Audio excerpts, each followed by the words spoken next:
Good afternoon to everyone. നമ്മൾ കഴിഞ്ഞ ക്ലാസ്സിൽ കോളം ക്രോമറ്റോഗ്രാഫിയും അതേപോലെ പേപ്പർ ക്രോമറ്റോഗ്രാഫിയും ആയിരുന്നു ഡിസ്കസ് ചെയ്തിരുന്നത്. ഇന്നത്തെ ക്ലാസ്സിൽ നമ്മൾ പഠിക്കാൻ പോകുന്നത് തിൻ ലെയർ ക്രോമറ്റോഗ്രാഫിയും അതുപോലെ തന്നെ HPLC ആണ്. ഓക്കെ, കഴിഞ്ഞ ക്ലാസ്സിൽ നമ്മൾ നേരത്തെ ഈ കോളം ക്രോമറ്റോഗ്രാഫി പറഞ്ഞപ്പോൾ തന്നെ രണ്ട് തരത്തിലുള്ള ക്രോമറ്റോഗ്രാഫി ജസ്റ്റ് പറഞ്ഞിട്ടുണ്ടായിരുന്നു, ഓർക്കുന്നുണ്ടോ? Adsorption chromatography, then second one partition chromatography. ഈ തിൻ ലെയർ ക്രോമറ്റോഗ്രാഫി എന്ന് പറയുന്നത് ഒരു പാർട്ടീഷൻ ക്രോമറ്റോഗ്രാഫിക്ക് എക്സാമ്പിൾ ആണ്. ഓക്കെ, നമ്മൾ എന്തായിരുന്നു പാർട്ടീഷൻ പറഞ്ഞിട്ടുണ്ടായിരുന്നത്? ചില കമ്പൗണ്ട്സിന് രണ്ട് സോൾവെന്റിന് ലയിക്കാൻ കപ്പാസിറ്റി ഉണ്ട് എന്ന് പറഞ്ഞിട്ടുണ്ടായിരുന്നില്ലേ? ഒരു സപ്പോസ് ഒരു ജാറില് വാട്ടറും CCl ഫോറും എടുത്തു, ദെൻ അതിലോട്ട് നമ്മൾ ഒരു എക്സ് സോൾവെന്റ് ചേർക്കുകയാണെന്നുണ്ടെങ്കിൽ ഈ എക്സ് സോൾവെന്റ് എന്ത് ചെയ്യും? വാട്ടറിലും അതുപോലെ തന്നെ CCl ഫോറിലും ലയിക്കും. ഡിഫറെന്റ് ഇതിലാണ് ലയിക്കുക എന്നുണ്ടെങ്കിലും അത് രണ്ടെണ്ണത്തിലും ലയിക്കും. പക്ഷെ എന്ത് ചെയ്യില്ല, ഈ വാട്ടറും CCl ഫോറും എന്ത് ചെയ്യില്ല, തമ്മിൽ മിക്സ് ആവില്ല. അത് ഇമ്മിസിബിൾ ലിക്വിഡ് ആണെന്നൊക്കെ കഴിഞ്ഞ ക്ലാസ്സിൽ നമ്മൾ ഡിസ്കസ് ചെയ്തിട്ടുണ്ടായിരുന്നു. ഓക്കെ, അപ്പോ അത് തന്നെയാണ് ഈ TLCന്റെ പ്രിൻസിപ്പിൾ ആയിട്ടും വരുന്നത്. The difference in distribution of components between two immiscible liquid, that's phenomenon is known as partition. Okay, then ഇനി നമ്മൾ നോക്കിയേ, it is A liquid chromatography ആണ് തിൻ ലെയർ ക്രോമറ്റോഗ്രാഫി എന്ന് പറയുന്നത്. Then liquid film adsorbed on the thin layer of adsorbent like silica gel alumina on the glass plate is the stationary phase. അതായത് നമ്മളിപ്പോ ആദ്യം ഒരു ഗ്ലാസ് പ്ലേറ്റ് ആണ് എടുക്കുന്നത്. നമ്മുടെ പിക്ചർ കണ്ടാൽ നിങ്ങൾക്ക് മനസ്സിലാവും. ഓക്കെ, നോക്കിയേ, നമ്മളില്ലേ ഫസ്റ്റില് ഒരു തിന്നായിട്ടുള്ള ഒരു ഗ്ലാസ് പ്ലേറ്റ് ആണ് എടുക്കുന്നത്. ഇനി ആ സെക്കൻഡ് സ്റ്റെപ്പ് ഒന്ന് നോക്കിയേ, ആ ഒരു ജാറിൽ നമ്മൾ എന്ത് ചെയ്തിട്ടുണ്ട്? സിലിക്കയും അലുമിനിയം എടുത്തിട്ടുണ്ട്.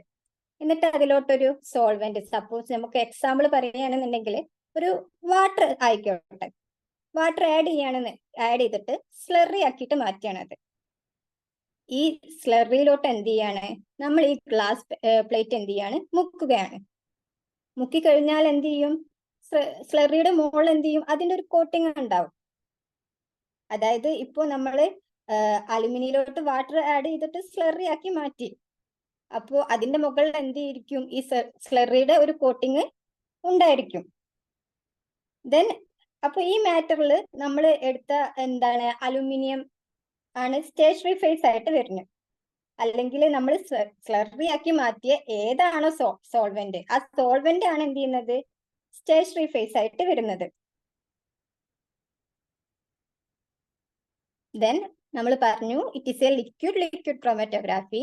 Liquid film adsorbed on the thin layer of adsorbent like silica gel alumina on the glass plate is the stationary phase. Okay, then another liquid which is immiscible with the stationary phase that percolating over, it is mobile phase. Mobile phase ആയിട്ട് വരുന്നത് വേറൊരു liquid ആണ്. അതിനെക്കുറിച്ച് നമ്മൾ പറയുന്നുണ്ട്. It is based on the principle of differential distribution of the component. അതിനെയാണ് നമ്മൾ പറഞ്ഞത് പാർട്ടീഷനിങ്. Then between two immiscible liquid and hence the difference in rate of migration result this separation. Okay, ഇനി നമുക്ക് ആ പിക്ചറിലോട്ട് തന്നെ വരാം. എങ്ങനെയാണ് ഇത് നടക്കുന്നത് നമുക്ക് മനസ്സിലാവണ്ടേ? നമ്മൾ പറഞ്ഞു ഒരു ഗ്ലാസ് പ്ലേറ്റ് എടുത്തു. ആ ഗ്ലാസ് പ്ലേറ്റ് എന്ത് ചെയ്തു? നമ്മൾ ഇപ്പോ സപ്പോസ് ഒരു ജാറില് സിലിക്കയോ അല്ലെങ്കിൽ അലുമിനിയോ എടുത്തു, അതിലോട്ടൊരു വാട്ടർ ഒക്കെ ആഡ് ചെയ്തിട്ട് മിക്സ് ചെയ്തു, അതായത് സ്ലറി ആക്കി മാറ്റിയത്. എന്നിട്ട് ഈ ഗ്ലാസ് പ്ലേറ്റ് എന്ത് ചെയ്തു? ഇതിൽ മുക്കുകയാണ്. മുക്കിക്കഴിഞ്ഞാല് ഈ സ്ലറിയുടെ ഒരു കോട്ടിങ് ഈ ഗ്ലാസ് പ്ലേറ്റിൽ ഉണ്ടാവും. നമുക്കൊരു എക്സാമ്പിൾ സിമ്പിൾ ആയിട്ട് പറയുകയാണെങ്കിൽ, പഴംപൊരി കണ്ടിട്ടില്ലേ? ഈ പഴംപൊരിയില് മൈദ മുക്കുമ്പോ എന്ത് ചെയ്യും? മൈദയുടെ ഒരു കോട്ടിങ് എന്ത് ചെയ്യുന്നുണ്ടായിരിക്കും? പഴംപൊരിക്ക് കിട്ടും. ഞാൻ ജസ്റ്റ് ഒരു എക്സാമ്പിൾ നിങ്ങൾക്ക് മനസ്സിലാവാൻ വേണ്ടിയിട്ട് പറഞ്ഞതാണ്. എഴുതുമ്പോ അതൊന്നും എഴുതി വെക്കരുത്. ഓക്കെ, അപ്പൊ ഇവിടെ സ്റ്റേഷനറി ഫേസ് എന്ന് പറയുന്നത് എന്താണ്? ലിക്വിഡ് ആണ്. ദെൻ ഇനി ഈ ഗ്ലാസ് പ്ലേറ്റില് മിക്സ്ചർ ഓഫ് കമ്പോണൻസ് അടങ്ങിയിട്ടുള്ള ഒരു സോൾവെന്റ് സ്പോട്ട് ചെയ്യാണ്. കണ്ടോ? നമ്മുടെ ആ ഫസ്റ്റ് 1 എഴുതി വെച്ച ഗ്ലാസ് പ്ലേറ്റിൽ കണ്ടോ, spotted in the base of glass plate. Glass പ്ലേറ്റിന്റെ ബേസിൽ നമ്മൾ സ്പോട്ട് ചെയ്തിട്ടുണ്ട്. അപ്പോൾ നമ്മൾ ഇത്രയും കാര്യങ്ങളാണ് പറഞ്ഞത്. ഒരു ഗ്ലാസ് പ്ലേറ്റ് എടുത്തു, അത് സ്ലറിയിൽ മുക്കി, ദെൻ അതിന്റെ മേലെ ഒരു കോട്ടിങ് വന്നു, ദെൻ മിക്സ്ചർ ഓഫ് കമ്പോണൻസ് അടങ്ങിയിട്ടുള്ള ഒരു സോൾവെന്റ് അതിൽ സ്പോട്ട് ചെയ്തു.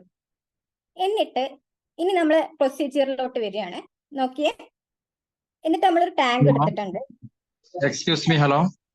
ഹലോ ഫോണ് ലാൻഡ്സ്കേപ്പ് പിടിക്കോ? സർ, ഞാൻ ഓൾറെഡി ലാൻഡ്സ്കേപ്പിലാണ് നിൽക്കുന്നത്. ആണോ? പക്ഷെ ഇതില് സൂം അല്ലല്ലോ. എന്റെ ഫോണിൽ കറക്റ്റ് ആയിട്ടാണ് കാണിക്കുന്നത്. അത് ഞാൻ ആണോ? അതെ, എന്റെ ഫോണിൽ കറക്റ്റാ കാണിക്കുന്നേ.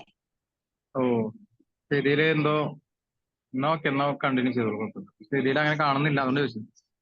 Okay, thank you sir. എന്റെ ഫോണിൽ ഫുൾ സ്ക്രീനിൽ കറക്റ്റ് ആയിട്ട് കാണിക്കുന്നുണ്ട്. ഉണ്ടല്ലേ? ഓക്കെ. മൊബൈലാണോ ലാപ്പാണോ? മൊബൈലാണ് യൂസ് ചെയ്യുന്നത്, അതുകൊണ്ട് ഞാൻ സെറ്റ് ചെയ്ത് വെച്ചൊക്കെയാണ്.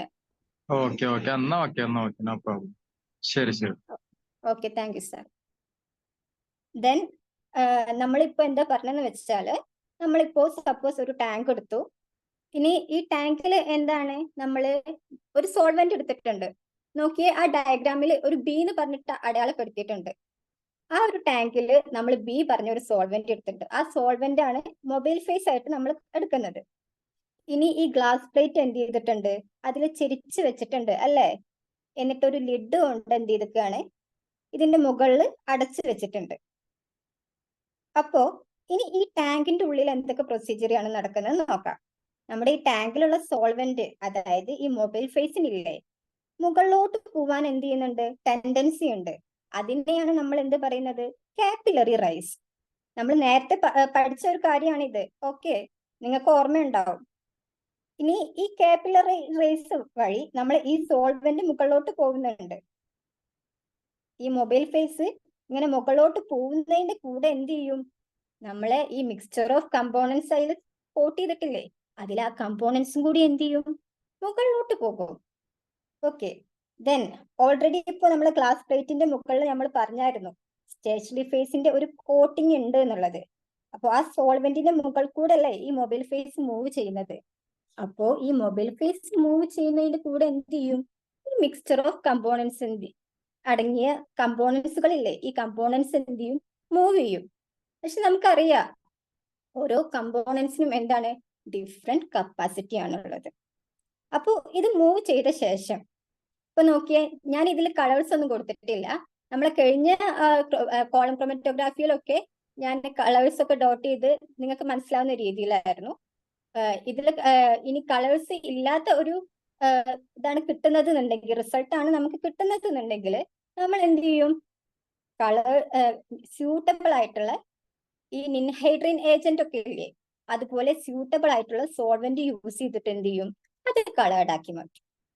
ഓക്കെ, അതിനുശേഷം നമ്മൾ ഈ ഗ്ലാസ് പ്ലേറ്റ് എന്ത് ചെയ്യുക, പുറത്തേക്ക് എടുക്കുക, ദെൻ ഡ്രൈ ചെയ്യുക. നിങ്ങൾക്ക് പ്രൊസീജിയർ മനസ്സിലാവുന്നുണ്ടല്ലോ അല്ലെ? ദെൻ ഓക്കെ, നമ്മൾ ഈ ഗ്ലാസ് പ്ലേറ്റ് ഡ്രൈ ചെയ്തു.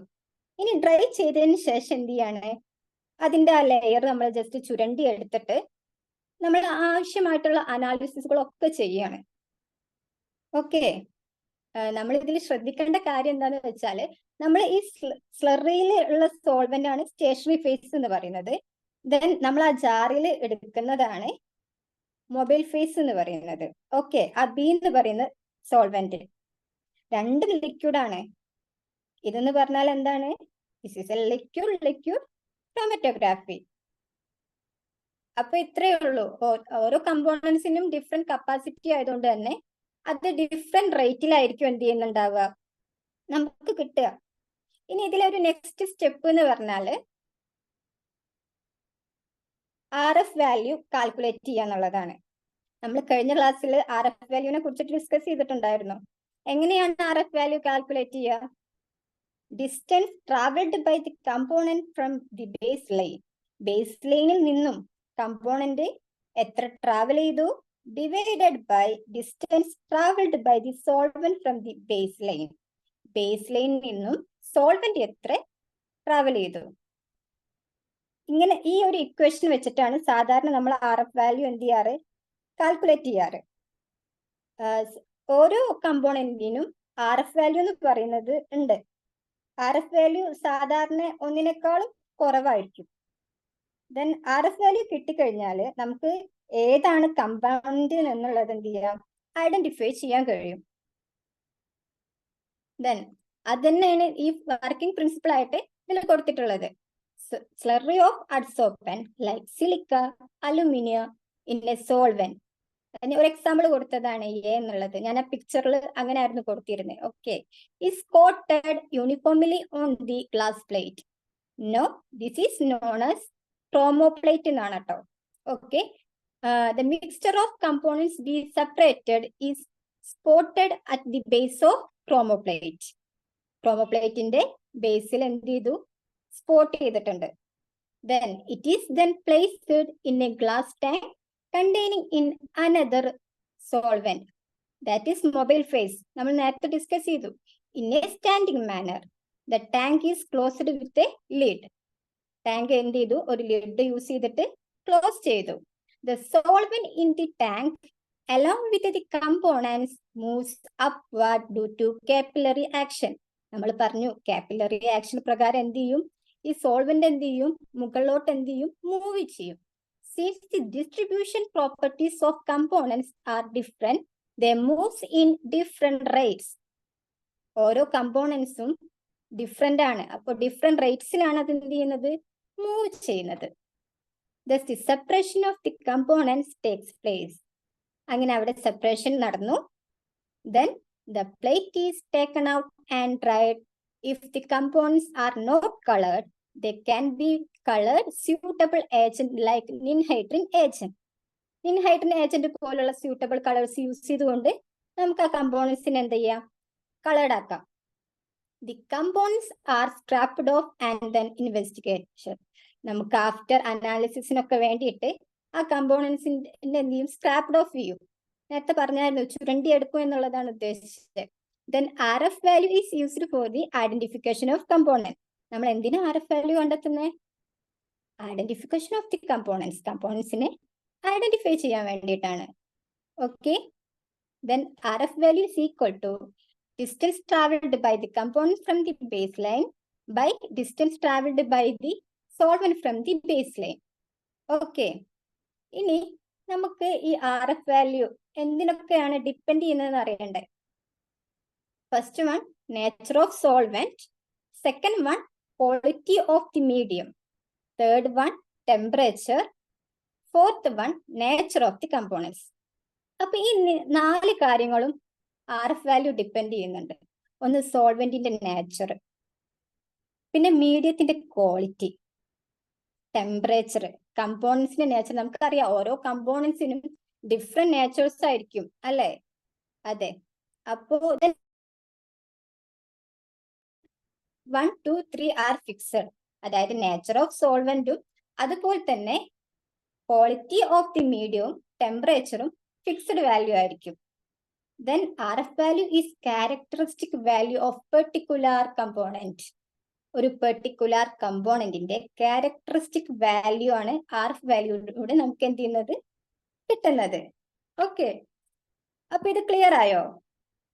ഇത്രയേ ഉള്ളൂ. സത്യത്തില് നമ്മള് ഒരു ഗ്ലാസ് പ്ലേറ്റ് എടുത്തു. ആ ഗ്ലാസ് പ്ലേറ്റ് നമ്മൾ ഒരു സ്ലറിയിൽ മുക്കി. ആ സ്ലറിയിൽ മുക്കിയിട്ട് നമ്മൾ എന്ത് ചെയ്തു, ഒരു മിക്സ്ചർ ഓഫ് കമ്പോണൻസ് ഉള്ള ഒരു സോൾവെന്റ് അതിൽ സ്പോട്ട് ചെയ്തു. എന്നിട്ട് ഇതൊരു ജാറിൽ വെക്കാണ്.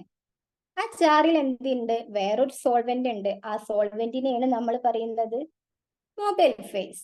ഓക്കെ, ഇനി ഈ മൊബൈൽ ഫേസിൽ ഈ ഗ്ലാസ് പ്ലേറ്റ് വെക്കുമ്പോൾ ഈ സോൾവെന്റ് എന്ത് ചെയ്യും, മുകളിലോട്ട് എന്ത് ചെയ്യും, മൂവ് ചെയ്യും. Capillary action, due to capillary action വഴി. ഓക്കെ, അപ്പോ ഈ ഗ്ലാസ് പ്ലേറ്റ് ഓൾറെഡി എന്താണ്, ഒരു സ്ലറിയിൽ ഒരു കോട്ടിംഗ് ഉണ്ട്. അതായത് മിക്സ്ചർ ഓഫ് കമ്പോണൻസ് അടങ്ങിയിട്ടുണ്ടായിരിക്കും. അപ്പൊ ഈ കമ്പോണൻസ് എന്ത് ചെയ്യാണ്, ഈ ബി എന്ന സോൾവെന്റിന്റെ കൂടെ മൂവ് ചെയ്യുന്നുണ്ട്. സിമ്പിൾ ആയിട്ട് നമുക്ക് ഡയഗ്രാം വെച്ച് മനസ്സിലാക്കാവുന്ന കാര്യങ്ങളേ ഉള്ളൂ ഇതൊക്കെ.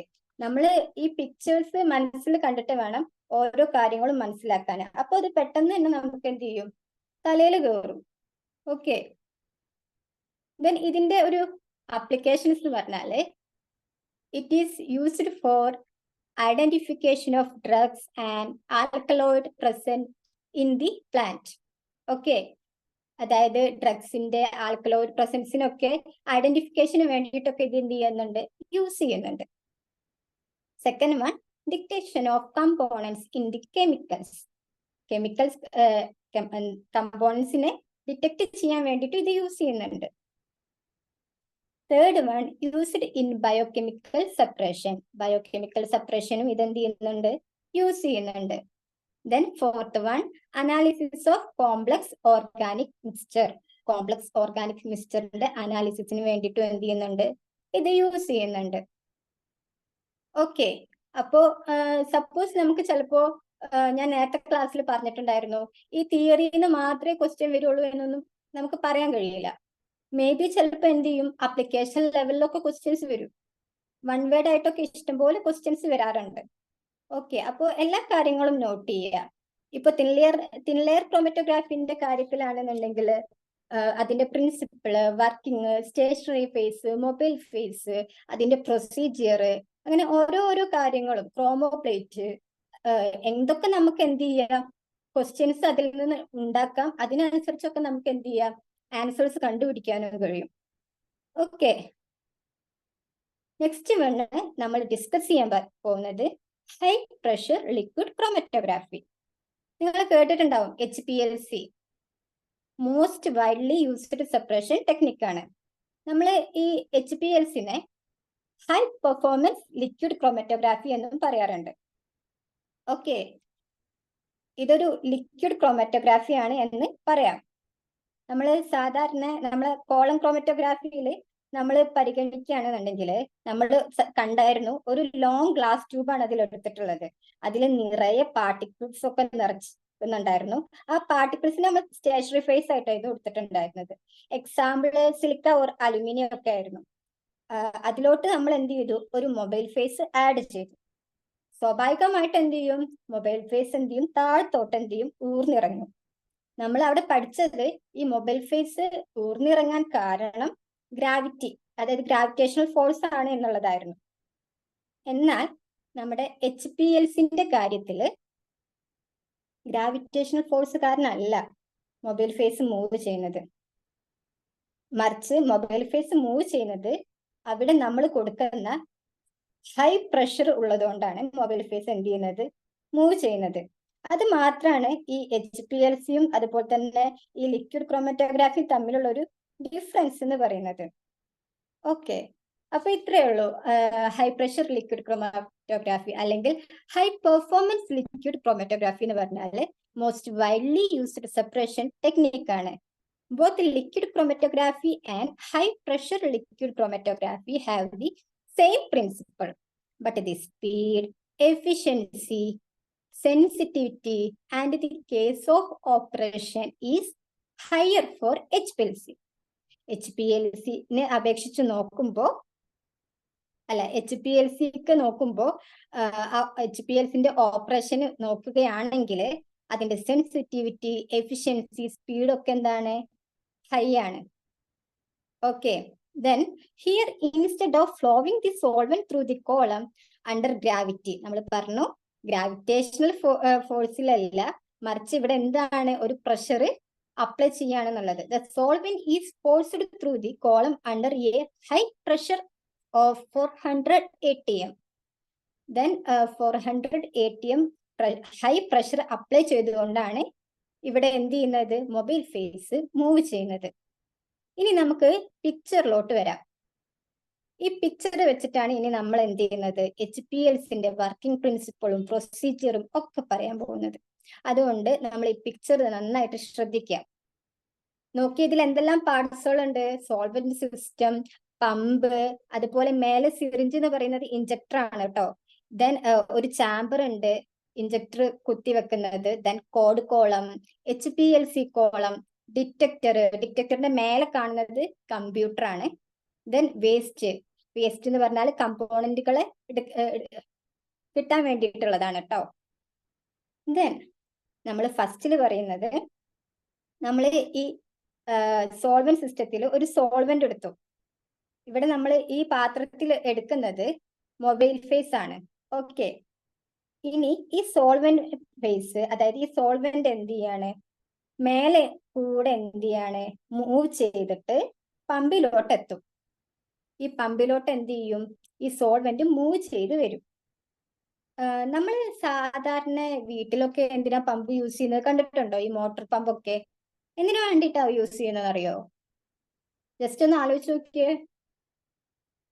സാധാരണ നമ്മൾ വീട്ടിലൊക്കെ ഈ മോട്ടോർ പമ്പ് യൂസ് ചെയ്യുന്നത് വെള്ളത്തിന്റെ ഒക്കെ സ്പീഡ് കൂട്ടാൻ വേണ്ടിയിട്ടാണ്. എല്ലാവരും കാണുന്ന ഒരു എക്സാമ്പിൾ പറഞ്ഞു എന്നുള്ളൂ കേട്ടോ. ഓക്കെ, അതുപോലെ ഈ സോൾവെന്റിന്റെ സ്പീഡ് കൂട്ടാൻ വേണ്ടിയിട്ടാണ് ഇവിടെ പമ്പ് ഉപയോഗിക്കുന്നത്. സ്വാഭാവികമായിട്ടും സ്പീഡ് കൂട്ടാൻ നമ്മൾ എന്ത് ചെയ്യും, ഒരു പ്രഷർ അപ്ലൈ ചെയ്യേണ്ടി വരും. ഇവിടെ നമ്മൾ ഒരു 400 ATM പ്രഷറാണ് അപ്ലൈ ചെയ്യുന്നത്. ദെൻ ഈ പമ്പിൽ കൂടി അപ്പം എന്ത് ചെയ്യും, സ്വാഭാവികമായിട്ടും വളരെ ഹൈ സ്പീഡിൽ ആയിരിക്കും സോൾവെന്റ് മൂവ് ചെയ്യുന്നത്. അങ്ങനെ ഇതെന്ത് ചെയ്യും, ഇവിടെ കാണുന്ന ചാമ്പറിൽ എത്തും. ഈ ചാമ്പറിൽ മുകളിൽ കണ്ടോ ഒരു ഇഞ്ചക്ടർ? സത്യത്തിൽ നമ്മൾ ക്രോമറ്റോഗ്രാഫിന്റെ എയിം നമ്മൾ മറന്നു പോകരുത്. കമ്പോണൻസ് എന്ത് ചെയ്യാണ്, സെപ്പറേറ്റ് ചെയ്യാൻ വേണ്ടിയിട്ടാണെന്ന് പറഞ്ഞിട്ടുണ്ടായിരുന്നു കേട്ടോ. ഓക്കെ, അപ്പൊ ഒരു മിക്സ്ചർ ഓഫ് കമ്പോണൻസ് ആണ് നമുക്ക് കിട്ടിയത് എന്നുണ്ടെങ്കിൽ, അതായത് ഈ ഇഞ്ചക്ടറിൽ ഇഞ്ചക്ട് ചെയ്യുന്നത് ഒരു മിക്സ്ചർ ഓഫ് കമ്പോണൻസ് ആണ്. ഇപ്പൊ നമ്മൾ എക്സാമ്പിൾ പറയുകയാണെന്നുണ്ടെങ്കിൽ, നമുക്ക് സോൾട്ട്, ഷുഗർ അല്ലെങ്കിൽ ചില്ലി പൗഡർ ഒക്കെ അങ്ങോട്ട് മിക്സ് ആയി എന്ന് വിചാരിക്കുക. ഇതിന് മൂന്നിനെ സെപ്പറേറ്റ് ആയിട്ട് നമുക്ക് കിട്ടണമല്ലോ. അപ്പൊ നമ്മളെ ക്രോമറ്റോഗ്രാഫിന്റെ ഉദ്ദേശം എന്താണ്, ഈ കമ്പോണൻസിനെ സെപ്പറേറ്റ് ആയിട്ട് കിട്ടുക എന്നുള്ളതും കൂടി തന്നെയാണ്. ഓക്കെ, അപ്പോ ഒരു മിക്സ്ചർ ഓഫ് കമ്പോണൻസ് ആണ് ഈ ഇഞ്ചക്ടറിൽ ഉള്ളത്, അതായത് ആ സിറിഞ്ചിൽ ഉള്ളത്. അപ്പോ സിറിഞ്ച് എന്ത് ചെയ്യാണ്, ഈ ചാമ്പറിലോട്ട് എന്ത് ചെയ്യാണ്, ഇഞ്ചക്ട് ചെയ്യാണ്. ഇനി ആ മിക്സ്ചർ ഓഫ് കമ്പോണൻസും, അപ്പൊ ചാമ്പറിൽ എന്തായി, ഇവിടുന്ന് വന്ന പമ്പിൽ നിന്ന് വന്ന മിക്സ്ചർ ഓഫ് കമ്പോണൻസും, അതുപോലെ തന്നെ മേലെന്ന് സിറിഞ്ച് വഴി കയറ്റിയ, ഇഞ്ചക്ടർ വഴി കയറ്റിയ സോൾവെന്റും കൂടി എന്ത് ചെയ്യാണ്, ചാമ്പറിൽ നിന്നും ഗോഡ് കോളത്തിലോട്ട് പോവാണ്. അപ്പോ നമ്മള് HPLC ഗോഡ് കോളത്തിൽ നിന്നും പിന്നെ നമ്മൾ നെക്സ്റ്റ് പോകുന്നത് എവിടേക്കാണ്, HPLC കോളത്തിലോട്ടാണ്. എന്താണ് ഗോഡ് കോളം? എന്താ സത്യത്തിൽ ഈ ഗോഡ് എന്നുള്ള മീനിങ്ങിന്റെ വേർഡിന്റെ മീനിങ് അറിയോ? അതെ, സംരക്ഷണം അല്ലേ? അപ്പോ ഈ ഗോഡ് കോളം നോക്കിയ ട്യൂബായിട്ടാണ് കാണുന്നത്. ഈ ട്യൂബിന്റെ ഉള്ളിൽ നിറയെ എന്ത് ചെയ്യുന്നുണ്ട്, പോറസ് പാർട്ടിക്കിൾസ് ഉണ്ട്. അപ്പോ നമ്മൾ ഈ ചാമ്പറിൽ നിന്നും മിക്സ്ചർ ഓഫ് കമ്പോണൻസും അതുപോലെ തന്നെ മേലെന്ന് ഇഞ്ചക്ട് ചെയ്ത സോൾവെന്റും ഒക്കെ മിക്സ് ചെയ്തിട്ട് എന്ത് ചെയ്യാണ്, ഈ ഗോഡ് സിസ്റ്റത്തിൽ എത്തിക്കുകയാണ്. അപ്പൊ നമുക്കറിയാം, ഈ മിക്സ്ചർ ഓഫ് കമ്പോണൻസ് ഒക്കെ ആകുമ്പോൾ ഒരുപാട് ഇമ്പ്യൂരിറ്റീസും അതുപോലെ തന്നെ സസ്പെൻഡഡ് സോളിഡ് പാർട്ടിക്കിൾസും ഒക്കെ ഉണ്ടാവും. അത് നമ്മുടെ ഈ HPLC കോളത്തിനെ ചീത്തയാക്കാൻ ചാൻസ് ഇല്ലേ? അതെ, അപ്പോ അത് ചീത്തയാക്കാൻ ചാൻസ് ഉണ്ട്. ആ ഇമ്പ്യൂരിറ്റീസിനെയും ആ സസ്പെൻഡഡ് സോളിഡ് പാർട്ടിക്കിൾസിനെയും ഒക്കെ റിമൂവ് ചെയ്യാനാണ് ഈ ഗോഡ് കോളം യൂസ് ചെയ്യുന്നത്. മനസ്സിലായോ? എന്താ ഗോഡ് കോളത്തിന്റെ ഫംഗ്ഷൻ എന്ന് ചോദിച്ചാല്, നമ്മൾ വരുന്ന മിക്സ്ചർ ഓഫ് കമ്പോണൻസില് ഒരുപാട് ഇമ്പ്യൂരിറ്റീസും അതുപോലെ തന്നെ ഒരുപാട് സസ്പെൻഡഡ് പാർട്ടിക്കിൾസും ഒക്കെ എന്ത് ചെയ്യുന്നുണ്ട്, ഉണ്ടാവും. അപ്പൊ നമ്മൾ ഈ HPLC കോളത്തിലോട്ട് നേരിട്ട് അതിനെ വിട്ടാല് ഈ HPLC കോളം എന്ത് ചെയ്യും, ചീത്തയായി പോകും. അത് നടക്കാതിരിക്കാൻ വേണ്ടിയിട്ട് ഈ ഗോഡ് കോളത്തിൽ വെച്ചിട്ട് എന്ത് ചെയ്യും, ആ ഇമ്പ്യൂരിറ്റീസിനെയും സോളിഡ് സസ്പെൻഡഡ് പാർട്ടിക്കിൾസിനെയും ഒക്കെ എന്ത് ചെയ്യും, നമ്മൾ റിമൂവ് ചെയ്യും. ഓക്കെ, ഇനി നമ്മൾ ഗോഡ് കോളത്തിൽ നിന്നും നേരെ പോകുന്നത് എവിടോട്ടാണ്, HPLC കോളം. HPLC കോളം എന്ന് പറഞ്ഞാല് ട്യൂബ് ആയിരിക്കും. ഈ ട്യൂബ് നിറയെ പോറസ് പാർട്ടിക്കിൾസ് ആയിരിക്കും. അപ്പോ നമ്മളിപ്പോ പറഞ്ഞ ഈ സോൾവെന്റ് ഗോഡ് കോളത്തിൽ നിന്നും ഈ ട്യൂബിലോട്ട് എത്തുമ്പോ എന്ത് ചെയ്യും, ഇവിടെയുള്ള പോറസ് പാർട്ടിക്കിൾസ് ഒക്കെ എന്ത് ചെയ്യും, ഒരു ബാക്ക് പ്രഷർ അങ്ങോട്ട് അപ്ലൈ ചെയ്യും. അപ്പൊ എന്ത് ചെയ്യും, സോൾവെന്റിന് കയറാൻ സാധിക്കുമോ? ഇല്ല. അപ്പോ ഈ സോൾവെന്റിന് ഇങ്ങോട്ട് കയറണം എന്നുണ്ടെങ്കിൽ എന്ത് ചെയ്യണം, ഒരു പ്രഷർ ഓവർകം ചെയ്യാൻ വേണ്ടിയിട്ട്, ഈ ഒരു പ്രഷറിനെ ഓവർകം ചെയ്യാൻ വേണ്ടിയിട്ടാണ് നമ്മൾ ഇവിടെ പമ്പ് യൂസ് ചെയ്യുന്നത്. അതായത് ഗോൾഡ് കോളത്തിൽ നിന്ന് വരുന്ന സോൾവെന്റിന് നേരെ HPLC കോളത്തിൽ എന്ത് ഉണ്ടാവും? നിറയെ പോറസ് പാർട്ടിക്കിൾസ് ഉണ്ടാവും. ഇതൊരു ബാക്ക് പ്രഷർ കൊടുക്കും. അപ്പൊ ഈ ബാക്ക് പ്രഷറിനെ ഓവർകം ചെയ്യാൻ വേണ്ടിയിട്ടാണ് നമ്മൾ എന്ത് ചെയ്യുന്നത്? പമ്പ് യൂസ് ചെയ്തിട്ട് ഹൈ പ്രഷറിൽ എന്ത് ചെയ്യുന്നത്? സോൾവെന്റിന് കൊടുക്കുന്നത്. ഓക്കെ, ഇനി നമ്മളെ HPLC കോളത്തിൽ നിന്നും എവിടേക്കോട്ടാണ് എത്തുന്നത്? ഡിറ്റക്ടർ. ഒരു കമ്പോണന്റ് നമ്മളെ ഡിറ്റക്ടറിൽ എത്തിക്കഴിഞ്ഞാൽ അവിടെ അത് ഡിറ്റക്ട് ചെയ്യും. സപ്പോസ് ഫസ്റ്റില് നമുക്കിപ്പോ ഏറ്റവും വീക്ക് ആയിട്ടുള്ള കമ്പോണന്റ് ആണ് ആദ്യം എത്തുന്നുണ്ടെങ്കിൽ അവിടെ അത് ആദ്യം തന്നെ എന്ത് ചെയ്യും? ഡിറ്റക്ട് ചെയ്യും. ആ ഡിറ്റക്ടർ ഒരു കമ്പ്യൂട്ടറുമായിട്ട് എന്ത് ചെയ്തിട്ടുണ്ട്? കണക്ട് ചെയ്തിട്ടുണ്ട്. കണ്ടോ? മേലെ ഒരു ഗ്രാഫ് കണ്ടില്ലേ കമ്പ്യൂട്ടറിന്റെ ഉള്ളില്? ഓക്കെ, അപ്പോ ഈ കമ്പ്യൂട്ടറിലോട്ട് എന്ത് ചെയ്യും? ഒരു സിഗ്നൽ കൊടുക്കുക ചെയ്യാം. അതായത് ഡിറ്റക്ടറിൽ ഒരു കമ്പോണന്റ് ആണ് എത്തിക്കഴിഞ്ഞാൽ ഡിറ്റക്ടർ വേഗം പോയിട്ട് എന്ത് ചെയ്യും? കമ്പ്യൂട്ടറിലോട്ട് ഒരു സിഗ്നൽ കൊടുക്കും. അപ്പൊ എന്ത് ചെയ്യാം? ഒരു കമ്പോണന്റ് എത്തിയിട്ടുണ്ടെന്ന് നമുക്ക് എന്ത് ചെയ്യാം? മനസ്സിലാക്കാം. സപ്പോസ് വീക്ക് ആയിട്ടുള്ള കമ്പോണന്റ് ആണ് ആദ്യം വന്നതെങ്കിൽ ആദ്യം കമ്പ്യൂട്ടറിൽ സിഗ്നൽ കാണിക്കുക ആരുടെ ആയിരിക്കും? വീക്ക് കമ്പോണന്റിന്റെ ആയിരിക്കും. ദെൻ ഓരോ കമ്പോണന്റും വ്യത്യസ്ത സമയത്താണ് ഡിറ്റക്ടറിൽ എത്തുന്നത്. ഇവിടെ ഒരു വേസ്റ്റ് ഉണ്ട്. ഈ വേസ്റ്റ് എന്ന് പറയുന്നത് എന്തിനാ? ഇവിടെ വരുന്ന ഓരോ കമ്പോണൻസിനെയും കളക്ട് ചെയ്യാനാണ്. കണ്ടില്ലേ?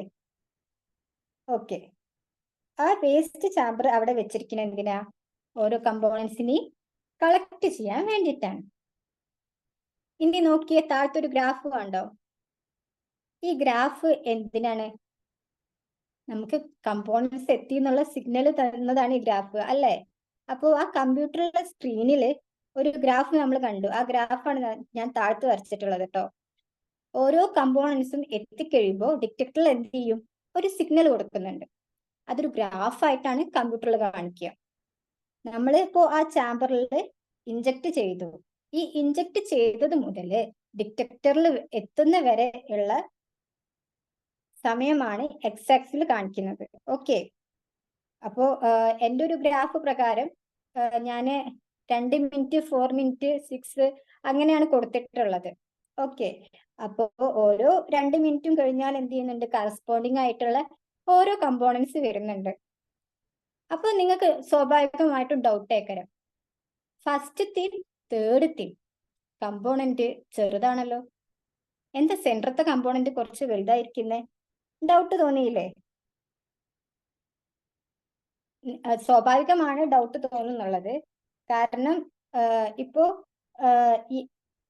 ABC എടുത്തു വിചാരിക്കുക.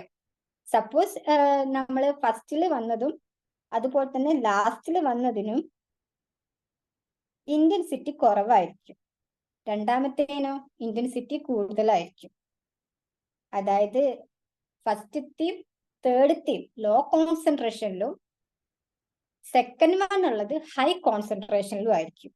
അതുകൊണ്ടാണ് ഗ്രാഫ് ഇങ്ങനെ കിട്ടിയത്. ഓക്കെ, ഇപ്പൊ സപ്പോസ് നമുക്ക് ഒരു മിക്സ്ചർ ഓഫ് കമ്പോണൻസ് നമ്മൾ ഇഞ്ചക്ട് ചെയ്യുമ്പോൾ അതിലൊരു 6 or 7 പീക്ക് കിട്ടുകയാണെന്ന് വിചാരിക്കുക. അതിന് അത്രയും കമ്പോണൻസ് ഉള്ളതുകൊണ്ടാണ് നമുക്ക് കിട്ടുന്നത്. ഇപ്പൊ നമ്മള് ജസ്റ്റ് 3 പീക്കേ വരച്ചിട്ടുള്ളൂ. അപ്പോ ഓരോ മിക്സ്ചറിലും ഒരുപാട് കമ്പോണൻസ് ഉണ്ട്. അതിനനുസരിച്ചായിരിക്കും നമുക്ക് എന്ത് ചെയ്യുക? പീക്ക് ലെവല് കിട്ടുക. ഇതിലുള്ള പീക്കുകളുടെ എണ്ണം നോക്കിയാൽ എന്ത് ചെയ്യാം? നമുക്ക് അറിയാൻ കഴിയും എത്രത്തോളം കമ്പോണൻസ് ഉണ്ട് എന്നുള്ളത് എന്ത് ചെയ്യും? നമുക്ക് അറിയാൻ കഴിയും. ഇനി നോക്കിയേ, ഇതിന്റെ വർക്കിംഗ് പ്രിൻസിപ്പിളോട്ട് വരാം.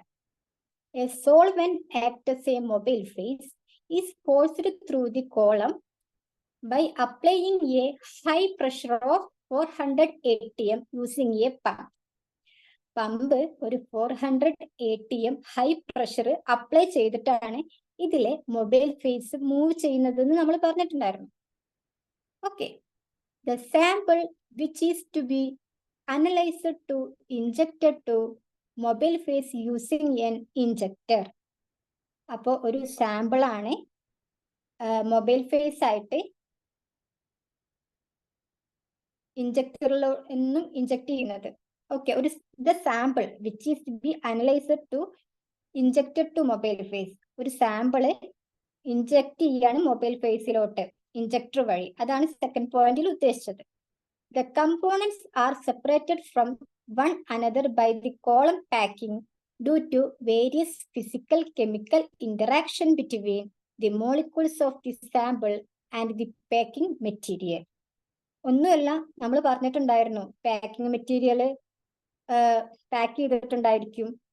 അപ്പോൾ ഈ മോളിക്യൂൾസ് അതിന്റെ ഇടയിലൂടെ ആയിരിക്കും മൂവ് ചെയ്യുക എന്നൊക്കെ നമ്മൾ നേരത്തെ ക്ലാസ്സിൽ ഡിസ്കസ് ചെയ്തിട്ടുണ്ടായിരുന്നു.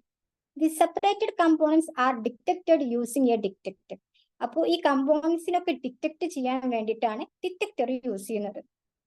A graph is plotted in which intensity of the different components will be plotted against the time after injection. നമ്മൾ ഗ്രാഫിന്റെ കാര്യം പറഞ്ഞിട്ടില്ലേ, ഓരോ കമ്പോണൻസും ഡിഫറെന്റ് ടൈമിലാണ് എത്തുക.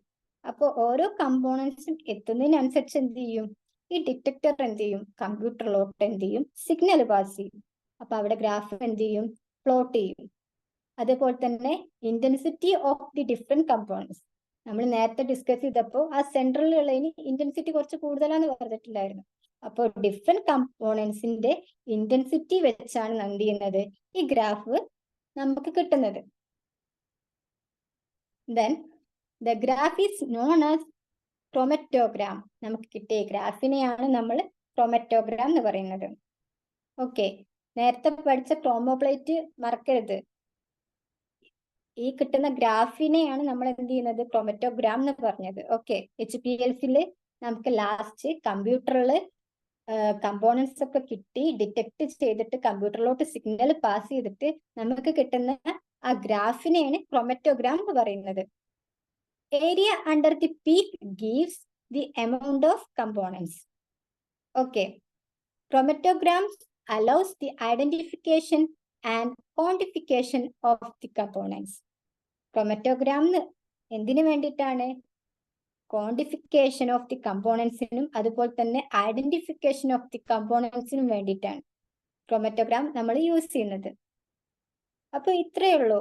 HPLCയും എന്നെ സംബന്ധിച്ച് എന്താണ്, സിമ്പിൾ ആണ്. നമ്മൾ എപ്പോഴും പിക്ചർ മനസ്സിൽ കണ്ടുകൊണ്ട് വേണം പഠിക്കാന്. ഒരു പിക്ചർ നമ്മളെ മനസ്സിൽ വരികയാണെന്നുണ്ടെങ്കിൽ അത് ഫസ്റ്റ് മുതൽ ലാസ്റ്റ് വരെ നമുക്ക് എന്ത് ചെയ്യും, ഓർത്തെടുക്കാൻ സാധിക്കും. ഓക്കെ, അപ്പൊ പിക്ചർ വഴി എന്ത് ചെയ്യുക, നിങ്ങൾ മൈൻഡിൽ കയറ്റാൻ നോക്കുക. അത് കുറച്ചും കൂടി നിങ്ങൾക്ക് യൂസ്ഫുൾ ആകും. ഇവിടെ ഈ HPLCന് ഡിഫറെന്റ് പാർട്സ് ഉണ്ട്. നമ്മുടെ പിക്ചറിൽ കണ്ടിട്ടുണ്ടായിരുന്നു. എന്തൊക്കെയായിരുന്നു, solvent system, pump, injector, God column, detector, computer. 7 different parts ആണ് വരുന്നത്. First one solvent system. Solvent system എന്ന് പറഞ്ഞാൽ നമ്മൾ ഫസ്റ്റിൽ ആ കോണിക്കൽ ഫ്ലാസ്ക് പോലത്തെ ആ ഒരു ഇതിൽ നമ്മൾ ഫസ്റ്റിൽ കണ്ടില്ലേ, അതിലാണ് നമ്മൾ സോൾവെന്റ് എടുക്കുന്നത്. സാധാരണയായിട്ട് നമ്മൾ ഒരു സിംഗിൾ സോൾവെന്റ് അല്ല എടുക്കാറ്. മൊബൈൽ ഫേസിൽ നമ്മൾ എപ്പോഴും മിക്സ്ചർ ഓഫ് സോൾവെന്റ് ആണ് എടുക്കാറ്. ദെൻ 2 കമ്പോണന്റ് അടങ്ങിയ ഒരു ബൈനറി മിക്സ്ചർ ആയിരിക്കും എടുക്കുക. സപ്പോസ് ഇപ്പൊ വാട്ടർ ആണെന്ന് വിചാരിക്കുക. ഇപ്പൊ വാട്ടറിന്റെ കൂടെ തന്നെ വേറെ എന്തെങ്കിലും മിക്സ് ചെയ്തിട്ട് ഒരു മിക്സ്ചർ ആക്കിയിട്ടാണ് നമ്മൾ എന്ത് ചെയ്യുക, എടുക്കാറ്. അപ്പൊ നിങ്ങൾക്ക് സ്വാഭാവികമായിട്ടും ഇനി ഒരു ഡൗട്ട് എന്താ വരിക, ഏത് സോൾവെന്റുകളാണ് എടുക്കേണ്ടത് അല്ലേ? അപ്പോ നമ്മൾ എടുത്ത മിക്സ്ചറിൽ ഒരുപാട് കമ്പോണൻസ് ഉണ്ട്. അതിന്റെ ക്യാരക്ടർ നോക്കിയിട്ടാണ് നമ്മൾ ഇത് സെലക്ട് ചെയ്യുക. ഇപ്പൊ ഈ പറയുന്ന കമ്പോണൻസ് പോളാർ ആണോ നോൺ പോളാർ ആണോ, അതുപോലെ തന്നെ ഒരുപാട് എന്ത് ചെയ്യും, ക്യാരക്ടറിസ്റ്റിക്സ് ഉണ്ടായിരിക്കും. അത് നോക്കിയാണ് നമ്മൾ എന്ത് ചെയ്യുക, ഈ സോൾവെന്റിനെ സെലക്ട് ചെയ്യുക. ഇതൊക്കെ നോക്കിയിട്ടാണ് അപ്പൊ എന്ത് ചെയ്യുന്നത്, നമ്മൾ മൊബൈൽ ഫേസ് സെലക്ട് ചെയ്യുന്നത്. ഇനി ഒന്ന് നോക്കിയേ, usually mixture of solvent are use. Mixture of solvent ആണ് യൂഷ്വലി എന്ത് ചെയ്യുന്നത്, യൂസ് ചെയ്യുന്നത്. Then composition of the solvent can be adjusted using the mixture. നമുക്ക് ഈ കോമ്പോസിഷൻ ഓഫ് ദി സോൾവെന്റ് എന്ത് ചെയ്യും, അഡ്ജസ്റ്റ് ചെയ്യാൻ ഈ മിക്സ്ചർ യൂസ് ചെയ്യാം. എക്സാമ്പിൾ ആയിട്ട് ഇപ്പൊ വാട്ടർ ആണ് എടുക്കുന്നുണ്ടെങ്കിൽ മെത്തനോളുമായിട്ട് മിക്സ് ചെയ്തിട്ടായിരിക്കും. ഹെക്സേൻ ആണെന്നുണ്ടെങ്കിൽ ടൊളുവീനുമായിട്ട് എന്ത് ചെയ്തിട്ടുണ്ടായിരിക്കും, മിക്സ് ആയിട്ടുണ്ടായിരിക്കും. ക്ലോറോഫോം ആണെന്നുണ്ടെങ്കിൽ THFുമായിട്ട് എന്ത് ചെയ്തിട്ടുണ്ടായിരിക്കും, മിക്സ് ആയിരിക്കും. Selection of the solvent depends upon the polarity of the components. അതായത് ഞാൻ നേരത്തെ പറഞ്ഞിരുന്നില്ലേ, പോളാർ ആണോ നോൺ പോളാർ ആണോ, അതുപോലെ തന്നെ കമ്പോണന്റിന്റെ ക്യാരക്ടറിസ്റ്റിക്സ് നോക്കിയിട്ടാണ് നമ്മൾ എന്ത് ചെയ്യുന്നത്, സോൾവെന്റിനെ മിക്സ് ചെയ്യുന്നത്. അതുകൊണ്ട് തന്നെ എല്ലാ സമയത്തും ഒരേ സോൾവെന്റ് സിസ്റ്റം അല്ല കേട്ടോ നമ്മൾ എടുക്കുന്നത്. സോൾവെന്റ് സിസ്റ്റം ഓരോ മിക്സ്ചറിനനുസരിച്ചിട്ട് എന്ത് ചെയ്യും, മാറിക്കൊണ്ടിരിക്കും. ഇതാണ് നമ്മുടെ സോൾവെന്റ് സിസ്റ്റത്തിൽ സത്യത്തിൽ ഓർത്ത് വെക്കേണ്ടത്. നമ്മൾ എപ്പോഴും എന്ത് ചെയ്യും, ഈ കമ്പോണൻസിന്റെ ക്യാരക്ടറിസ്റ്റിക്സ് നോക്കിയിട്ടാണ് സോൾവെന്റിനെ സെലക്ട് ചെയ്യുന്നത്. ഓക്കെ, ഇനി നെക്സ്റ്റ് എന്ന് പറഞ്ഞാല് പമ്പാണ്, നെക്സ്റ്റ് പാർട്ട്. ഓക്കെ, മെയിൻ ആയിട്ട് നമ്മൾ ഇതിൽ ഐസോ ഇലക്ട്രിക് പമ്പിനെയും അതുപോലെ തന്നെ ഗ്രേഡിയൻ പമ്പിനെയാണ് പറയുന്നത്. ഇനി പമ്പ് എന്ന് പറഞ്ഞാല് the main difference between LC and HPLC in the presence of pump. അതായത് ലിക്വിഡ് ക്രോമറ്റോഗ്രാഫിയും HPLC ഹൈ പ്രഷർ ലിക്വിഡ് ക്രോമറ്റോഗ്രാഫിയും തമ്മിലുള്ള ഒരു മെയിൻ ഡിഫറൻസ് പറയുന്നത് എന്താണ്, HPLCയിൽ എന്തുണ്ട്, ഈ പമ്പിന്റെ പ്രസൻസ് ഉണ്ട്. The role of the pump is to force a liquid through the liquid chromatograph at a specific flow rate. അതായത് നമ്മള് ഒരു പമ്പ് വഴി എന്ത് ചെയ്യാണ്, മൊബൈൽ ഫേസ് എന്ത് ചെയ്യാണ്, ത്രൂ ചെയ്യാണ്. ക്രോമറ്റോഗ്രാഫ് എന്ന് പറഞ്ഞാൽ എന്താന്ന് നമ്മൾ നേരത്തെ പറഞ്ഞിട്ടുണ്ടായിരുന്നു. Okay, flow rate expressed in ml per minute. അതായത് ഫ്ലോ റേറ്റ് സാധാരണ മില്ലി പെർ മിനിറ്റ് വഴിയാണ് എന്ത് ചെയ്യുന്നത്, എക്സ്പ്രസ് ചെയ്യുക. ഒരു നോർമൽ ഫ്ലോ റേറ്റ് എന്ന് പറയുന്നത് 1 to 2 ആയിരിക്കും കേട്ടോ. ദെൻ 2 ടൈപ്സ് ആണ് പമ്പ് വരുന്നത്, iso electric pump, gradient pump. First one എന്ന് പറഞ്ഞാല് ഐസോക്രാറ്റിക് പമ്പ് ആയിരിക്കും. They deliver constant mobile phase composition. നമുക്കറിയാം പമ്പിന് ഇപ്പൊ നമ്മൾ നേരത്തെ പറഞ്ഞ പോലെ കാര്യമായിട്ട് പണിയൊന്നുമില്ല, കിട്ടുന്ന സോൾവെന്റിന് എന്ത് ചെയ്യാണ്, അതുപോലെ തന്നെ പമ്പ് ചെയ്യാണെന്ന് പറഞ്ഞു. അപ്പോ ഈ ഐസോക്രാറ്റിക് എന്ന് പറഞ്ഞാല് കിട്ടുന്ന സോൾവെന്റിന് എന്ത് ചെയ്യാണ്, അതുപോലെ തന്നെ എന്ത് ചെയ്യാണ്, പമ്പ് ചെയ്യാണ്. ചീപ്പ് റേറ്റ് ആണ്, അത് വളരെ ചെറിയ കോസ്റ്റ്ലി ഉള്ളൂ. ഓക്കെ, ഇനി നമ്മൾ ഈ ഐസോക്രാറ്റിക് പമ്പിന് കൊടുക്കുമ്പോൾ സോൾവെന്റ് പ്രിമിക്സ് ചെയ്തിട്ട് വേണം കൊടുക്കാൻ. നമ്മൾ പറഞ്ഞു ലോ കോസ്റ്റ് ആണെന്ന് പറഞ്ഞു. ഇനി ക്വാളിറ്റി കൺട്രോൾ അനാലിസിസിനൊക്കെ ഈ പമ്പ് ഉപയോഗിക്കാം. കാരണം എന്താണെന്ന് വെച്ചാൽ ഈ പമ്പ് ഉപയോഗിച്ചിട്ട് കാര്യമായിട്ട് നമുക്ക് എന്ത് ചെയ്യുന്നില്ല, സോഫിസ്റ്റിക് ടെക്നോളജി ഒന്നും നമുക്ക് ഇതിൽ ആവശ്യമില്ല. അപ്പൊ അതുകൊണ്ട് തന്നെ ഈ പമ്പൊക്കെ എന്ത് ചെയ്യാം, ക്വാളിറ്റി കൺട്രോൾ അനാലിസിസിനൊക്കെ യൂസ് ചെയ്യാം. സിംപ്ലസ്റ്റ് ആയിട്ടുള്ള ഒരു പമ്പാണ്. ഇത്രയേ ഉള്ളൂ. It delivers constant mobile phase composition. Solvent must be premixed. Isocratic പമ്പിൽ കൊടുക്കുമ്പോൾ പ്രീമിക്സ് ചെയ്തിട്ട് വേണം കൊടുക്കാൻ. It is very accurate and high speed can be maintain. അതുപോലെ തന്നെ ഹൈ സ്പീഡ് മെയിൻറ്റെയിൻ ചെയ്യാനൊക്കെ കഴിയും കേട്ടോ. This best for simple separation. Simple separation ആണ് ഇത് എപ്പോഴും ബെസ്റ്റ് ആയിട്ടുള്ളത്. It is lowest cost pump. അതുകൊണ്ട് തന്നെ ഇതിന് പ്രത്യേകിച്ച് പണിയൊന്നും ഇല്ലാത്തതുകൊണ്ട് തന്നെ ഇത് എന്തായിരിക്കും, ലോവസ്റ്റ് കോസ്റ്റ് ഉണ്ടായിരിക്കുള്ളൂ. Often used for quality control application. Quality control application ഒക്കെ എന്ത് ചെയ്യാറുണ്ട്, ഐസോക്രാറ്റിക് പമ്പ് എന്ത് ചെയ്യുന്നുണ്ട്, യൂസ് ചെയ്യുന്നുണ്ട്. Second one, gradient pump. Gradient pump എന്ന് പറഞ്ഞാല്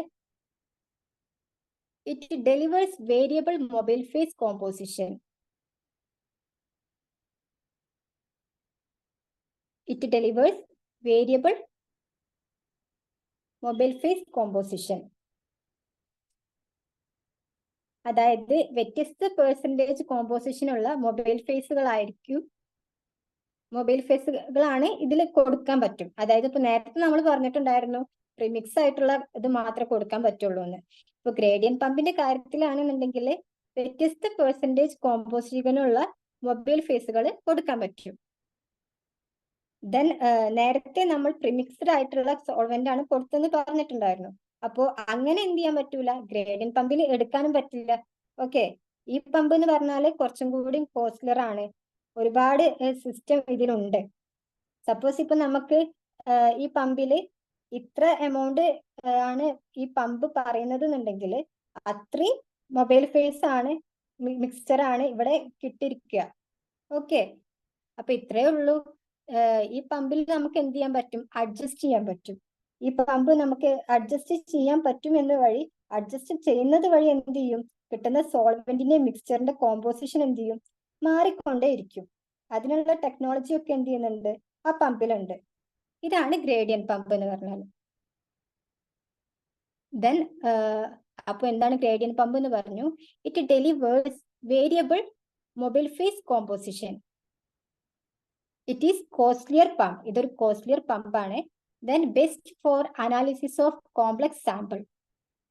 then often used for the separation of unknown mixture. Unknown മിക്സ്ചറിന്റെ സെപ്പറേഷന് വേണ്ടിയിട്ട് എന്ത് ചെയ്യാറുണ്ട്, ഇത് യൂസ് ചെയ്യാറുണ്ട്. ഓക്കെ. ദെൻ നെക്സ്റ്റ് നമ്മൾ പറയാൻ പോകുന്നത് ഇഞ്ചക്ടർ ആണ്. നമ്മളെ ഈ ഡയഗ്രാമിലെ സെക്കൻഡ് പാർട്ടാണ് ഇഞ്ചക്ടർ എന്ന് പറയുന്നത്. The device is used to inject the sample to flow stream of mobile phase. അതായത് ഇപ്പോൾ നമ്മൾ പമ്പിൽ നിന്ന് വരുന്ന വളരെ സ്പീഡിൽ വരുന്ന ആ മൊബൈൽ ഫേസിലോട്ട് നമ്മൾ എന്ത് ചെയ്യാണ്, ഒരു സാമ്പിൾ ഇഞ്ചക്ടർ വഴി എന്ത് ചെയ്യാണ്, ഇഞ്ചക്ട് ചെയ്യാണ്. മിക്സ്ചർ ഓഫ് കമ്പോണൻസ് ചാമ്പറിലോട്ട് എന്ത് ചെയ്യുന്നുണ്ട്, ഇഞ്ചക്ട് ചെയ്യുന്നുണ്ട്. ആ ഇഞ്ചക്ട് ചെയ്യാൻ ഉപയോഗിക്കുന്ന ഉപകരണമാണ് കേട്ടോ നമ്മൾ ഇഞ്ചക്ടർ എന്ന് യൂസ് ചെയ്യുന്ന അറിയാലോ.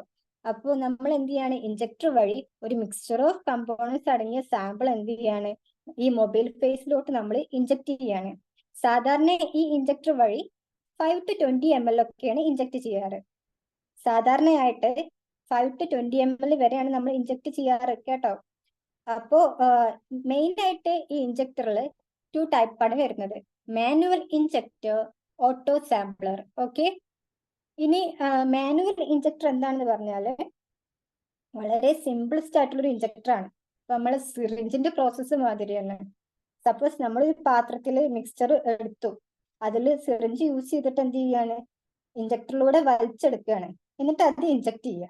അതായത് സാധാരണ നമ്മൾ സിറിഞ്ചിന്റെ പ്രോസസ്സ് തന്നെയാണ് അതിനൊരു എക്സാമ്പിൾ എന്ന് പറഞ്ഞാൽ. ഓക്കെ. ഇനി അതേ സമയം നമ്മളിപ്പോ ഓട്ടോ സാമ്പിളർ ആണ് എടുക്കണമെന്നുണ്ടെങ്കിൽ ഇഞ്ചക്ടറിൽ ശരിക്കും മാനുവൽ ഇഞ്ചക്ടറിന് അത്ര വലിയ പണിയൊന്നുമില്ല. ഇനി ഓട്ടോ സാമ്പിളറിലാണെന്നുണ്ടെങ്കിൽ മിക്സ്ചർ ഓഫ് കമ്പോണൻസിനെ ഓട്ടോ സാമ്പിളിലോട്ട് നമ്മൾ എടുക്കും. എന്നിട്ട് ആ ഓട്ടോ സാമ്പിളറിന് എന്ത് ചെയ്യും, ഓട്ടോമാറ്റിക്കലി എത്ര എമൗണ്ട് ഓഫ് മിക്സ്ചർ ആണ് വേണ്ടത് എന്ന് നോക്കിയിട്ട് അനലൈസ് നടത്തിയിട്ട് അത്രയും എമൗണ്ട് മാത്രമാണ് എന്ത് ചെയ്യുക, അത് ഇഞ്ചക്ട് ചെയ്യുക. ഓക്കെ. അപ്പോൾ മാനുവൽ ആകുമ്പോൾ നമുക്ക് എന്ത് ചെയ്യുക, തോന്നും പോലെ ഇഞ്ചക്ട് ചെയ്യുക. ഓട്ടോ സാമ്പിളർ ആണെന്നുണ്ടെങ്കിൽ വേണ്ട മിക്സ്ചർ, അതായത് റിക്വയർഡ് ക്വാണ്ടിറ്റി ഓഫ് മിക്സ്ചർ ആണ് ഓട്ടോ സാമ്പിളർ സ്വന്തമായിട്ട് മനസ്സിലാക്കിയിട്ട് ഇതിലോട്ട് ഇഞ്ചക്ട് ചെയ്യുന്നത്.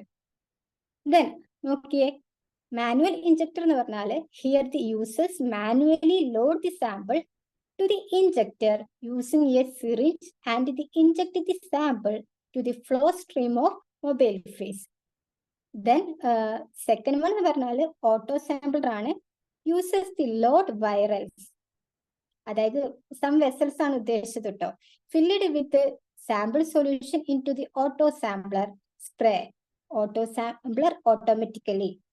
Then measure in appropriate quantity of the sample. എന്തിനാണ്, quantity of the sample measure appropriate ആയിട്ട് മെഷർ ചെയ്യാൻ വേണ്ടിയിട്ടും inject the sample to the mobile phase, mobile ഫേസിലോട്ട് എന്ത് ചെയ്യാണ്, സാമ്പിൾ ഇഞ്ചക്ട് ചെയ്യാനും. ഓക്കെ. ഇനി നമ്മൾ നെക്സ്റ്റ് പാർട്ട് എന്ന് പറയുന്നത് ഗോഡ് കോൾ ആണ്. നമ്മൾ നേരത്തെ ഗോഡ് കോളത്തെ കുറിച്ച് പറഞ്ഞിട്ടുണ്ടായിരുന്നു അല്ലേ, ഓർമ്മയുണ്ടോ? ഇത്രയും കാര്യങ്ങൾ നിങ്ങൾക്ക് മനസ്സിലായില്ലേ? നമ്മളിപ്പോ എന്തെല്ലാം പറഞ്ഞു, ഇഞ്ചക്ടർ പറഞ്ഞു, അതിനു മുന്നേ പമ്പ് പറഞ്ഞു, ഐസോക്രാറ്റിക് പമ്പ്, ഗ്രേഡിയന്റ് പമ്പ് ഒക്കെ മനസ്സിലായില്ലേ?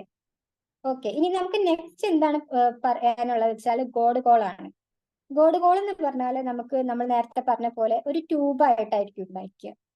ഈ ട്യൂബ് എന്ന് പറഞ്ഞാൽ സ്റ്റെയിൻലെസ് സ്റ്റീൽ ആയിരിക്കും, അല്ലെങ്കിൽ ഒരു ഗ്ലാസ്, അങ്ങനെയൊക്കെയാണ് ഇത് നിർമ്മിച്ചിട്ടുള്ളത്. ഈ ട്യൂബിന്റെ ഉള്ളിൽ നിറച്ച് പോറസ് പാർട്ടിക്കിൾ ഉണ്ടായിരിക്കും. അതായത് സിലിക്ക പോലെ ഉള്ള ഒരു സിലിക്ക അങ്ങനത്തെ പോലത്തെ പോറസ് പാർട്ടിക്കിൾ ആയിരിക്കും. അപ്പോൾ ഈ ഒരു സോൾവെന്റ് ഇതിലോട്ട് വരുമ്പോൾ നമ്മൾ നേരത്തെ പറഞ്ഞിട്ടുണ്ടായിരുന്നു, ഇവിടെ ഈ സാമ്പിളിൽ ഇഞ്ചക്ട് ചെയ്യുമ്പോൾ ആ സാമ്പിളിൽ എന്ത് ചെയ്യും, ഒരുപാട് ഇമ്പ്യൂരിറ്റീസും അതുപോലെ തന്നെ സസ്പെൻഡഡ് സോയിൽ പാർട്ടിക്കിൾസ് ഒക്കെ ഉണ്ടായിരിക്കും. അതിനൊക്കെ നമ്മൾ റിമൂവ് ചെയ്തിട്ടില്ലെങ്കിൽ എന്ത് ചെയ്യും? HPLC കോളം ചീത്തയാവില്ലേ? അതെ. അപ്പൊ നമ്മൾ ഈ വസ്തുക്കളെ, ഇമ്പ്യൂരിറ്റീസിനെ, അതായത് സസ്പെൻഡഡ് സോളിഡ് പാർട്ടിക്കിൾസിനൊക്കെ റിമൂവ് ചെയ്യാൻ വേണ്ടിയിട്ടാണ് ഈ ഗോഡ് കോളം യൂസ് ചെയ്യുന്നത്. സാധാരണ ഒരു നോർമലി ഗോഡ് കോളം എന്ന് പറഞ്ഞാൽ 2 സെന്റിമീറ്റർ ലെങ്ത് ആൻഡ് 4.6 ഡയമീറ്റർ ആണ്. ഓക്കെ. ഇനി നമ്മൾ പറയുന്നത് എന്താ വെച്ചാൽ ഈ ട്യൂബിന്റെ ഉള്ളിൽ പോറസ് പാർട്ടികൾ ഉണ്ടായിരിക്കും എന്ന് പറഞ്ഞു. ഈ പോറസ് പാർട്ടികൾ എന്ത് ചെയ്യും? ഇമ്പ്യൂരിറ്റീസ് ഒക്കെ എന്ത് ചെയ്യും? അതുപോലെ തന്നെ സസ്പെൻഡഡ് സോളിഡ് പാർട്ടിക്കിൾസിനൊക്കെ എന്ത് ചെയ്യും? ഈ ഗോഡ് കോളം വഴി നമുക്ക് റിമൂവ് ചെയ്യാൻ സാധിക്കും.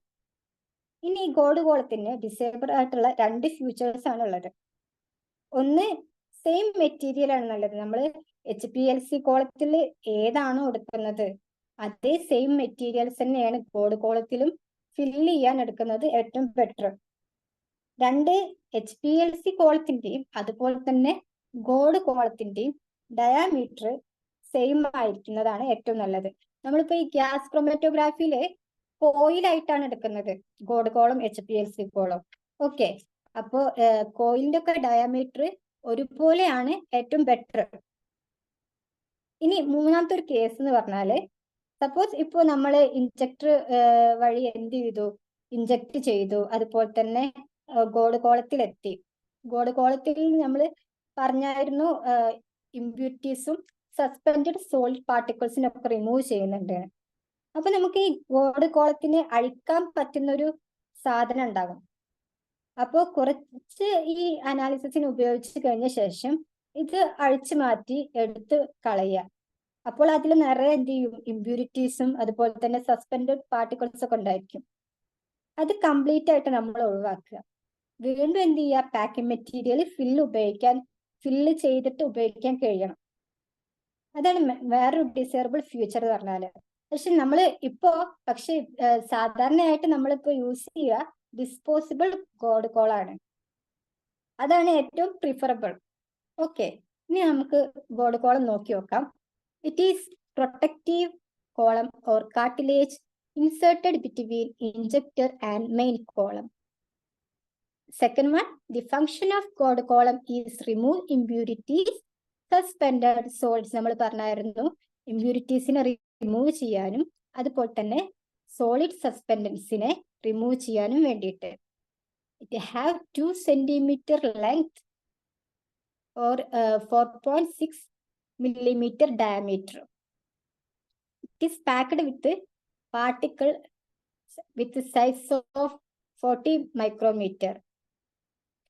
Then ഇനി അതിന്റെ ഡിസേബിൾ ഫ്യൂച്ചേഴ്സ് നമ്മൾ പറഞ്ഞിട്ടുണ്ടായിരുന്നു. It should have the same packing material as that of analytical column. Analytical കോളത്തിൽ യൂസ് ചെയ്ത സെയിം പാക്കിംഗ് മെറ്റീരിയൽ ആണ് എപ്പോഴും preferable. In order to minimize the back pressure, the internal diameter of the God column should be comparable with the analytical column. നമ്മൾ പറഞ്ഞായിരുന്നു diameter, internal ഡയമീറ്ററിൽ കൊടുക്കുന്ന back pressure പറഞ്ഞിട്ടുണ്ടായിരുന്നു. Okay. The first facing to the injector should be removable so that packing material can be removed and the fresh material can be refilled. അപ്പോൾ packing material എന്ത് ചെയ്തു? Refill ചെയ്യാൻ പറ്റുന്ന രീതിയിലായിരിക്കണം. Okay. Disposable types of God column are convenient and economical compared to refillable God column. അതായത് നമ്മൾ സാധാരണ എന്താ ചെയ്യാറുള്ളത്? ഗോഡ് കോളം കൺവീനിയന്റ് ആക്കാൻ വേണ്ടിയിട്ട് ഇപ്പോൾ നമ്മൾ സാധാരണ ഡിസ്പോസിബിൾ ആയിട്ടുള്ള ഗോഡ് കോളാണ് യൂസ് ചെയ്യാറുള്ളത്. ഓക്കെ. ഇനി നെക്സ്റ്റ് നമ്മൾ പറയുന്നത് HPLC കോളം, അതായത് analytical column.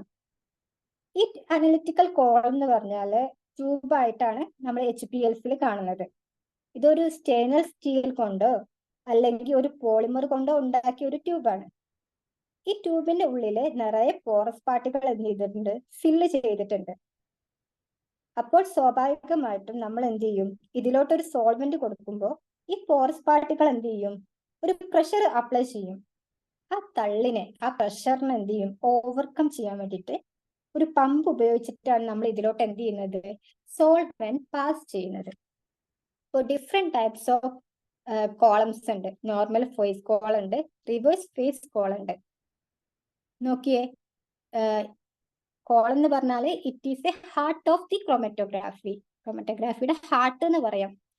Column is made up of stainless steel or glass and peek polymer. Column made up ചെയ്തിട്ടുള്ളത് ഒന്നല്ലെങ്കിൽ സ്റ്റെയിൻലെസ് സ്റ്റീൽ കൊണ്ടോ ഗ്ലാസ് കൊണ്ടോ അല്ലെങ്കിൽ പീക്ക് പോളിമർ യൂസ് ചെയ്തിട്ടോ ആയിരിക്കും. Then it is packed with small porous particles with diameter. ഇത് എന്ത് ചെയ്തിട്ടുണ്ടായിരിക്കും? Small porous particles ആയിട്ട് pack ചെയ്തിട്ടുണ്ടായിരിക്കും. The particles will usually produce a back pressure that will hinder the normal flow rate of the mobile phase. Okay, thus the pump should push hand to move the mobile phase. Hence, high pressure will be created inside the column. അപ്പൊ നമ്മൾ പറഞ്ഞായിരുന്നു, ഒരു high pressure കൊടുക്കുന്നത് വഴിയാണ് എന്ത് ചെയ്യുന്നത്, ഈ കോളത്തിലോട്ട് എന്ത് ചെയ്യുന്നത്, ഈ സോൾവെന്റ് എത്തുന്നത്. ഓക്കെ, ഇനി ഡിഫറെന്റ് ടൈപ്സിൽ നമ്മൾ പറയുന്നതാണ് നോർമൽ ഫേസ് കോളവും റിവേഴ്സ് HPLC കോളവും. നോർമൽ ഫേസ് കോളത്തിൽ നമ്മൾ പറയാണ് സ്റ്റേഷനറി ഫേസ് മോർ പോളാർ ആയിരിക്കണം മൊബൈൽ ഫേസിനേക്കാളും. ഓക്കെ, കോളത്തിന്റെ ഉള്ളിലുള്ള പോറസ് മെറ്റീരിയൽ ഫില്ല് ചെയ്തിട്ടുണ്ടായിരിക്കും. അപ്പൊ ഈ പോറസ് മെറ്റീരിയലിന്റെ പൊളാരിറ്റിയാണ് കൂടുതലായിരിക്കേണ്ടത്. വരുന്ന മൊബൈൽ ഫേസിന് എന്തായിരിക്കണം? പൊളാരിറ്റി കുറവായിരിക്കണം. അതാ ഉദ്ദേശിച്ചത്. നമ്മളെ കോളത്തില് ഒരുപാട് പോറസ് മെറ്റീരിയൽസ് ഫില്ല് ചെയ്തിട്ടുണ്ട്. അപ്പൊ ഈ പോറസ് മെറ്റീരിയലിന്റെ പൊളാരിറ്റി എന്തായിരിക്കണം? കൂടുതലായിരിക്കണം. വരുന്ന ആ സോൾവെന്റിന്റെ മൊബൈൽ ഫേസിന്റെ പൊളാരിറ്റി കുറവായിരിക്കണം. ഇനി നെക്സ്റ്റ് എന്ന് പറഞ്ഞാല് റിവേഴ്സ് HPLC. ഇപ്പൊ നമുക്ക് ഊഹിക്കാം, ഇപ്പൊ നമ്മൾ നോർമൽ ഫേസിന്റെ നേരെ ഓപ്പോസിറ്റ് ആണ് റിവേഴ്സ് HPLC എന്ന് പറഞ്ഞാല്. ദെൻ റിവേഴ്സ് ഫേസ് കോൾ എന്ന് പറഞ്ഞാൽ നമ്മൾ പറഞ്ഞായിരുന്നു പോറസ് മെറ്റീരിയലിന് എന്തായിരിക്കും? പൊളാരിറ്റി കുറവായിരിക്കും. വരുന്ന മൊബൈൽ ഫേസിന് എന്തായിരിക്കും? പൊളാരിറ്റി കൂടുതലായിരിക്കും. അതായത് നേരത്തെ പറഞ്ഞതിന്റെ റിവേഴ്സ്, അതായത് ഓപ്പോസിറ്റ് ആണിത്. റിമൂവൽ എന്ത് ചെയ്യും? അപ്പൊ നേരെ ഓപ്പോസിറ്റ് ആയിരിക്കും, എലൂഷൻ ആയിരിക്കും നടക്കുക. ഓക്കെ, നോക്കിയേ, കോളം എന്ന് പറഞ്ഞാല് ഹാർട്ട് ഓഫ് ദി ക്രോമറ്റോഗ്രാഫി ആണ്. കോളം പറഞ്ഞാല് made up of stainless steel or glass and peek polymer. Then different types of കോളത്തിൽ നമ്മൾ പറഞ്ഞത് നോർമൽ ഫേസ് കോളും റിവേഴ്സ് HPLC കോളായിരുന്നു. നോർമൽ ഫേസ് കോൾ ആണെങ്കിൽ stationary phase should be more polar than mobile phase. Silica can be used, but here water cannot be used as mobile phase. These for less polar solvent like chloroform. Then separation based on the polarity of the components in the mixture. Then more polar components more interact with the stationary phase will be eluted last. നമ്മൾ ലാസ്റ്റിൽ പറഞ്ഞത്. Then reverse HPLC column എന്ന് പറഞ്ഞാൽ stationary phase should be less polar than mobile phase. Stationary phase ആയിരിക്കും polarity, yes അതെ, stationary phase ആയിരിക്കും should be less polar, polarity കുറവ്. Then non polar hydrocarbon are used stationary phase. ഇവിടെ non polar hydrocarbon ഒക്കെയാണ് use ചെയ്യാറ്. Solution like H2O, CH3OH ഒക്കെയാണ് എടുക്കാറ് കേട്ടോ. ദെൻ അടുത്ത പാർട്ടാണ് ഡിറ്റക്ടേഴ്സ്. അതായത് നമ്മളിപ്പോ HPLC കോളത്തിൽ നിന്ന് കമ്പോണൻസിന് ഒരു ചാമ്പറിൽ നമ്മൾ എത്തും. അപ്പോ അതിനെ ഡിറ്റക്ടർ എന്ന് വിളിക്കും. നമ്മൾ ആ പിക്ചറിൽ കണ്ടിട്ടുണ്ടായിരുന്നു, HPLCന്റെ തൊട്ടപ്പുറത്ത് നമുക്ക് എന്താണ്? ഡിറ്റക്ടർ ആണ്. അപ്പോ നോക്കിയേ, ഡയഗ്രാമിൽ നിങ്ങൾക്ക് കാണാം,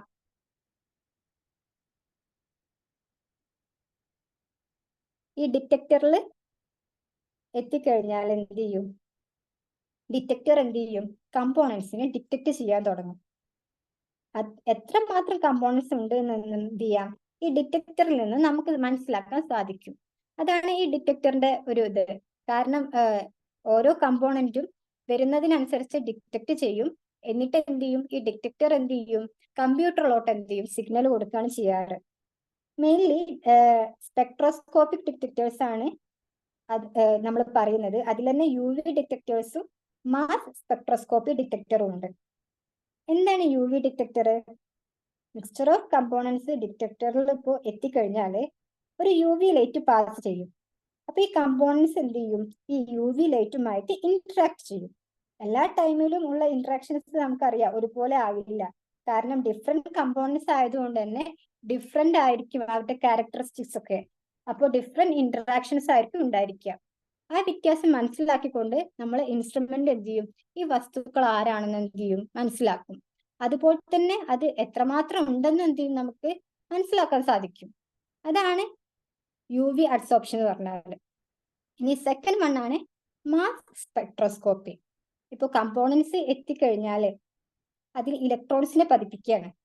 അപ്പൊ ഈ ഇലക്ട്രോൺസ് പതിപ്പിച്ചു കഴിഞ്ഞാൽ ഈ കമ്പോണൻസ് എന്ത് ചെയ്യും? പീസ് ആയിട്ട് എന്ത് ചെയ്യും? മുറിഞ്ഞു പോകും. അപ്പൊ ഈ ഫ്രാഗ്മെന്റ്സിനൊക്കെ അനാലിസിസ് നടത്തി കഴിഞ്ഞാലാണ് ഈ കമ്പോണൻസ് ആരാണെന്നുള്ള കാര്യം നമുക്ക് മനസ്സിലാക്കാൻ സാധിക്കുക. മാസ് സ്പെക്ട്രോസ്കോപ്പി എന്ന് പറഞ്ഞാൽ ഇലക്ട്രോൺസ് ആണ് യൂസ് ചെയ്യുന്നത്. UV ആകുമ്പോൾ UV ലൈറ്റ് ആണ് യൂസ് ചെയ്യുന്നത്.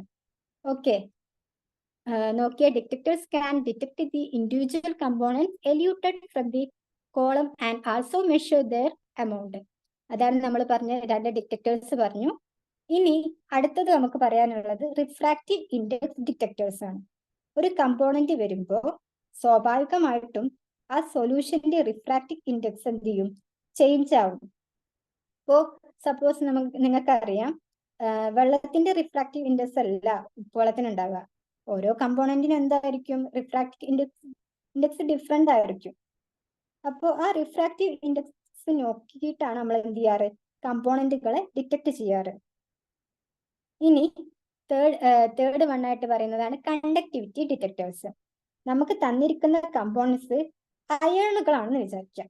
ഇപ്പോ ഈ കമ്പോണന്റിനെ ഡിറ്റക്ട് ചെയ്യണമെങ്കിൽ നമുക്കറിയാം അയേൺ ആയതുകൊണ്ട് തന്നെ എന്ത് ചെയ്യും? കണ്ടക്ടിവിറ്റി ഉണ്ടായിരിക്കും.